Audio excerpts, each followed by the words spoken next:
Guys, we are going to be trying out a new video idea today. Hopefully it works. I have seen Ellen Catherine do this. I don't think I've seen anybody else do it, so I will link her channel down below. But basically, she picked 10 prompts and each prompt led her to a book, and then that book prompt led her to the next book, and then basically she read the final book. I don't know if that makes sense. I promise it's a really simple concept, and I have found a bunch of prompts online and I've edited some of them just to make them more fun. And so we're going to do that, and basically we're going to do a fun scavenger hunt type thing. We're going to go through a bunch of books and we're going to end up with one random one, and then whatever that book is, we're going to read it. So hopefully this will be fun, or it'll be a disaster. Either way, come along for the ride, and we're going to get started. And before we do, I'll just give you 30 seconds to subscribe. Okay, I'm not going to make us all stand here for 30 seconds. I feel like that's the quickest introduction I've ever done. I didn't ramble literally once. That is such personal growth. Okie doke. I have in front of me 10 book prompts, and we're going to go through them. So, the first book prompt is, take your favourite book from last year, 2023, and find a book you would recommend to someone who likes that book. There's a few books I could pick for my favourite book of last year, but the one that does stand out is Boy Parts by Eliza Clark. I read this in quite late last year, probably November, so maybe there's a little bit of recency bias going on, but honestly this book was stunning to me. It's about a woman in her 20s who, she's horrible, okay? She's not a nice person, and she photographs men who she deems not attractive and basically humiliates them. And she's just a very horrible person, and it's a literary fiction, and it kind of just follows her life and a morally grey character. So I'm thinking we need a book that is literary fiction and follows a morally grey character. I am going to go with Conversations with Friends, which I have actually only just read, but I loved. Both of these books are 5-star reads for me. I adored them. This is Conversations with Friends by Sally Rooney, and it has that same literary fiction, morally grey, 20-year-old something character. This one is not quite as awful as the one in Boy Parts. She is awful. She is not great. But this follows Frances. She's 21. She is a poetry writer, and she basically gets in the middle of this married couple's relationship, and Frances is that very messy 20-year-old, and some things she does and you back her, and some things you're like, dude, that was not cool. So it's got that messy rawness feel to it, and it's dark literary fiction, and I love that. Okay, prompt number 2 is find a book published in the same year as the book you're currently holding. I feel like this was published, I'm gonna guess, 2019. That's my guess. 2017, I was off. I've just realised how annoying this book prompt is. It's actually going to take ages. Imagine if it's the first book we pick up. Let's take an educated guess as to what might have been around then. Let's go Caraval. I don't know. If it's the first book we pick up, that will actually be mad. I kid you not, this is 2017. Kid you not, I promise you this is the first book I picked up and it's 2017. That was magnificent. That was just not even an educated guess, that was a guess. Sorry, I really overexcited myself with that, but okay, sick. This is the third book. Caraval I actually haven't read yet, but I know is a fantasy. I think it's about a carnival, a magical carnival that appears once a year, but as I say, I haven't actually read it. Prompt number 3 is count the number of letters in the title, then pick a random spot on your shelf and count that number of spaces to the next book. Well, it's a short-ish one. 1, 2, 3, 4, 5, 6, 7. There are 7 letters in Caraval. I'm not going to overthink it. I'm going to go here. Okay, that is the Unhoneymooners. 1, 2, 3, 4, 5, 6, 7. Billy Summers, Stephen King. Beautiful. Again, I actually have not read this yet, but I'm very excited to. Billy Summers is a killer for hire, so it follows a hitman kind of thing. This is actually so fun. I'm having fun with this. Number 4, find another book with the same or the most similar initials to the author of this book. The thing is right, I wrote this book prompt. It's just how cheeky I want to be with it, because I have plenty of books by Stephen King. Those are the same initials. I could just do the same. I kind of want to see if there's anyone else with the initials SK. I think I maybe underestimated how hard this was going to be. We could do SJ, that's similar. Sarah J Maas. Am I clutching at straws there? Maybe. SL. What's after K? A, B, C, D, E, F, G, H, I, J, K, L. SL is probably the closest we're going to get to SK without just doing SK. So, okay, literally one off in the alphabet, SL for Susan Lewis, and this is The Lost Hours. Again, another one I've not read. I've owned this for forever. I think I got this from like one of those like little library things like that you get in bus stops. But this is a thriller and I love the colour and I don't really know a whole lot about it, but this is the next book.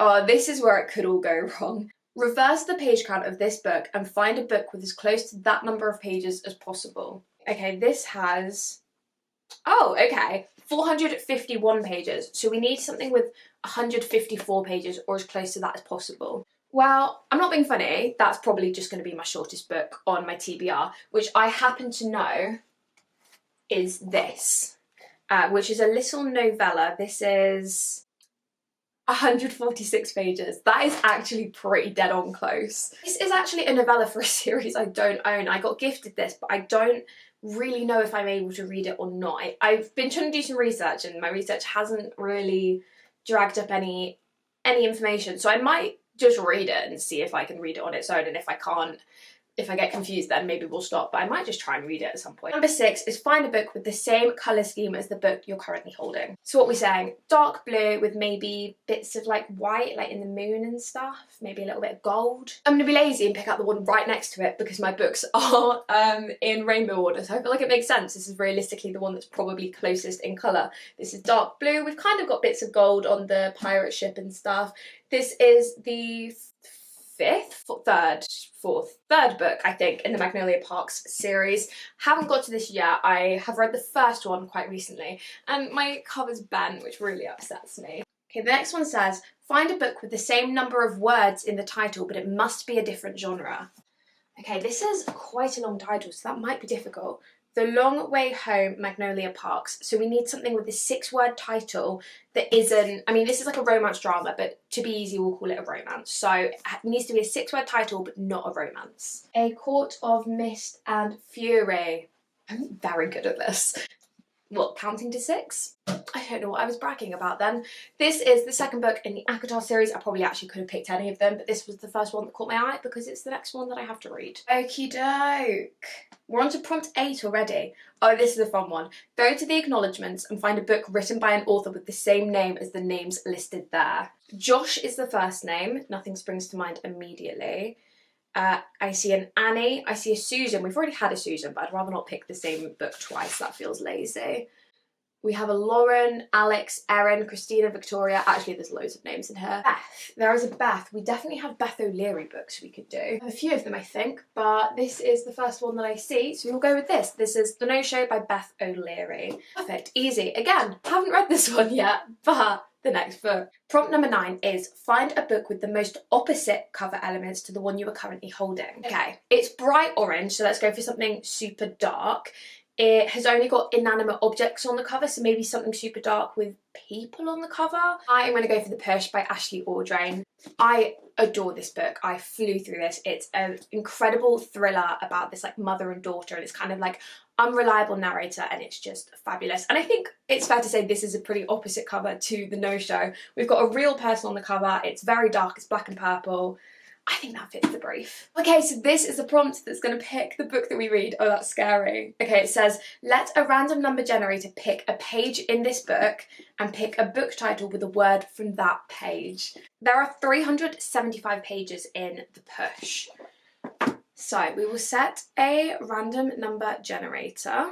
Ready? 81. I'm genuinely nervous. Okay, this is 81.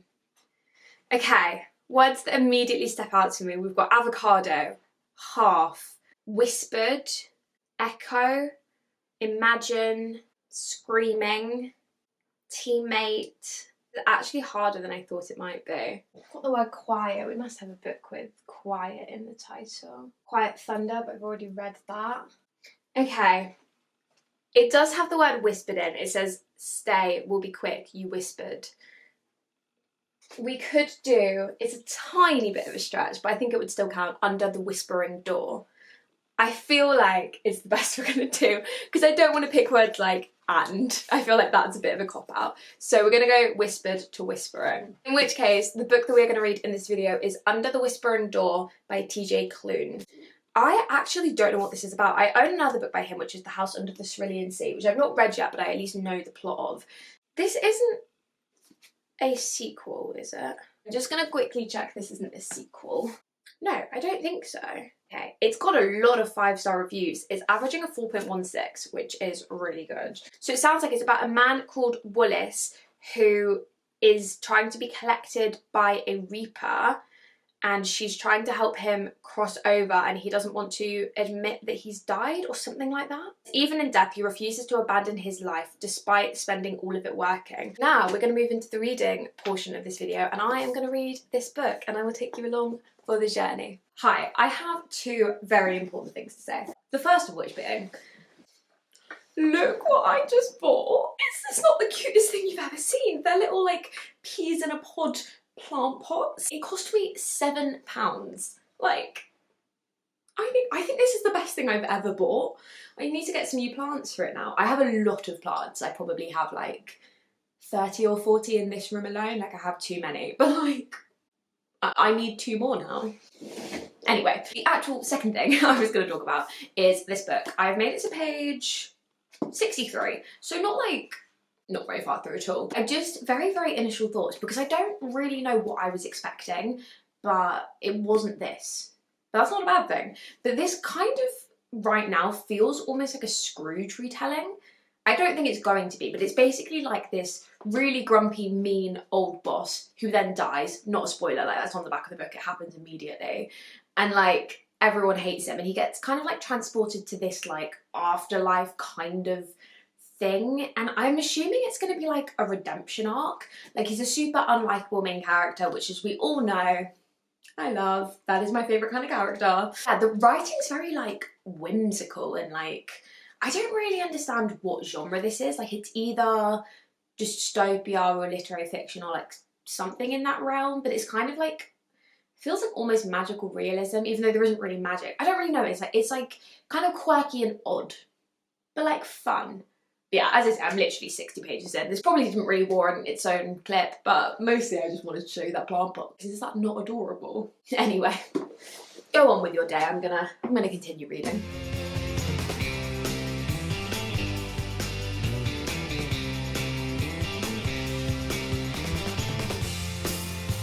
So it's probably like 2 weeks later. I don't know what happened. I had other videos to film and then I just got a bit distracted. First, obviously very important update. I got plants for the peas in a pod. Look how cute. In this one I got a little red nerve plant, which honestly probably a bad decision because I have a terrible track record with keeping these alive. They're like really dramatic plants. If you don't water them like basically every other day, they just die immediately. So probably not the best use of my money, but I'm gonna try. Okay, I have one nerve plant up there that is still alive, and she's been alive for a year, so I like to think that I've learned from my mistakes. And then I don't actually know what this is, but I just thought it was super cool. It's got like little traces of pink in there. I don't know how well you can see that, but I just thought it was cool. And then they kind of like go well together because it's like the pink kind of. I don't know. Anyway, you're actually not here to hear about my plants, but I'll tell you anyway. So we've been reading Under the Whispering Door, and I've got to page 167. So we're probably about 40% through now, maybe a little bit over. And I think the reason I stopped reading this for so long is kind of because it's really not what I was expecting. And I am enjoying it, it's just not remotely what I thought it was going to be. I thought it was going to be like a fantasy dystopia, like magical worlds. Like, it is kind of that, but kind of not. It's not like a big fast plot book. It's very much like an intellectual, philosophical discussion about life and death for the most part, but it's very like whimsical, and the characters are super lovable and like it's like very character driven, and I guess that's the bit maybe that I wasn't expecting. And the writing style is stunning, and the character studies are so beautifully done, and I like really like the characters and stuff. It's just not what I was expecting. Basically, at the moment anyway, this book kind of feels like one big conversation because it's all pretty much set in one location. It's set in that house. For the most part, like, Wallace is stuck there and he can't really move. He can't leave that house, otherwise he, like, I don't know, he can't leave. So he's stuck in this house with all of these characters that he's basically met along the way. You get lots of, like, late night conversations about, like, did you live your life to the best you could have, and what would you have changed, and what would you do differently? It kind of reminds me a little bit of the Midnight Library, but like a little bit, like, take that very much with a pinch of salt. It's not necessarily the kind of book where you're like, what's going to happen next? I mean, I don't know how this is going to end. He's basically at the moment in like a purgatory between life and death, so I guess the ending, well, what they're building up to supposedly is him moving on to whatever is after purgatory.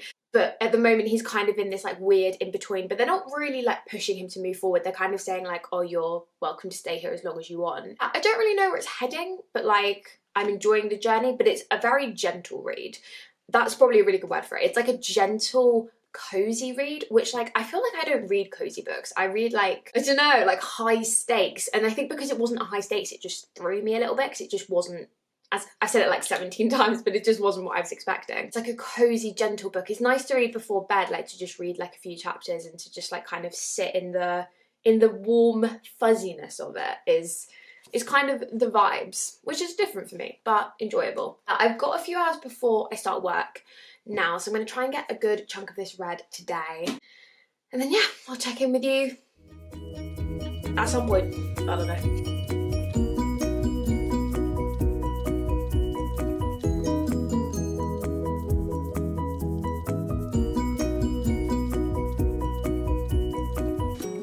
Why did this book make me cry? Literally the last like third of this book was really sad. I finished. The ending was not even remotely what I was expecting. I had in my head the entire way through that there was only one way it could possibly end, and then that didn't happen, which was like, it was a nice fun surprise, but like the ending, I was crying. Is this the first book I've cried at this year?